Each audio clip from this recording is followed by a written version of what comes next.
సియోను కొండ మీద కురిసే హెర్మోను మంచు వలె, హెర్మోను మంచు వలె, హెర్మోను మంచు వలె ఆయన కృప, ఆయన కృప, ఆయన కృప, ఆయన కృప, ఆయన కృప, ఆయన కృప, ఆయన కృప, ఆయన కృప, ఆయన కృప, ఆయన కృప, ఆయన కృప.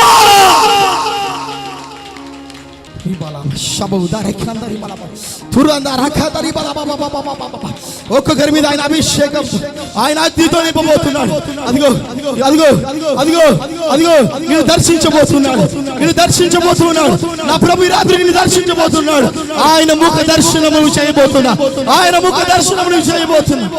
హల్లెలూయా, హల్లెలూయా. నీవు ఉపవాసం ఉండి వచ్చారు కదా, ఎండిన పేగులతో వచ్చారు కదా, ఖాళీ కడుపులతో వచ్చారు కదమ్మా.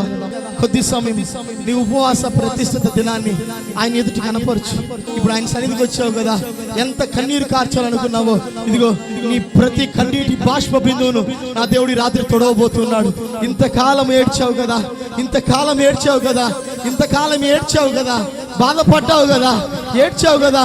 ఇదిగో యేసు నామములో, యేసు నామములో, యేసు నామములో నీ నోటి నిండా, నీ నోటి నిండా నా దేవుడు నవ్వు నుంచును గాక, నీ నోటిని నవ్వుతో నింపును గాక, నీ నోటిని నవ్వుతో నింపును గాక, నీ హృదయాన్ని సంతోషంతో నింపును గాక.